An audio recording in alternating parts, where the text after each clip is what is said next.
بسم الله الرحمن الرحيم. عن الحسن بن علي رضي الله تعالى عنه قال قال رسول الله صلى الله تعالى عليه وسلم: دع ما يريبك إلى ما لا يريبك، فإن الصدق طمأنينة وإن الكذب ريبة. رواہ الترمذی۔ نبی کریم صلی اللہ علیہ وسلم نے ارشاد فرمایا: اس چیز کو چھوڑ دو جو تمہیں شک میں ڈالے، اور اسے اختیار کرو جو تمہیں شک میں نہ ڈالے۔ اور فرمایا: سچائی دل کو مطمئن کرتی ہے اور جھوٹ دل کو بے قرار کرتا ہے اور شک میں مبتلا کرتا ہے۔ دوستو، یہ ایک بہت جامع اصول ہے جو نبی کریم صلی اللہ علیہ وسلم نے ہر مسلمان کی پوری زندگی کے لیے بیان فرمایا کہ کسی بھی کام میں، جب تمہیں کسی کام میں شک ہو جائے تو شک والی چیز کو چھوڑ دو، وہ کام کرو جس میں پورا شرح صدر ہو اور اس میں شک نہ ہو۔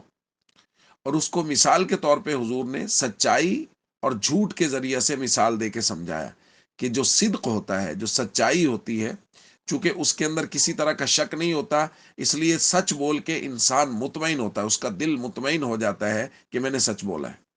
اس کے مقابلے میں جھوٹ، کیونکہ جھوٹ میں شک ہی شک ہوتا ہے، اس لیے جھوٹ بول کے انسان کا دل بے چین و بے قرار ہو جاتا ہے۔ بالکل ایسے ہی جس کام میں شک ہو، حضور نے فرمایا اس کو چھوڑ دیں، وہ کام کریں جس میں بالکل شک نہ ہو۔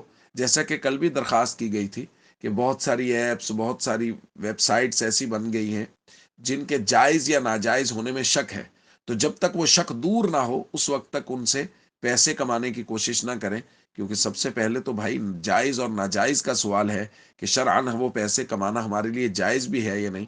اس لیے کسی بھی سائٹ کے سے پیسے کمانے سے پہلے یا اس کو استعمال کرنے سے پہلے ضرور کسی بڑے دارالافتاء سے پوچھ لیجئے، تاکہ پورے شرح صدر اور دل کے اطمینان کے ساتھ وہ کام کیا جائے۔ السلام علیکم ورحمۃ اللہ وبرکاتہ۔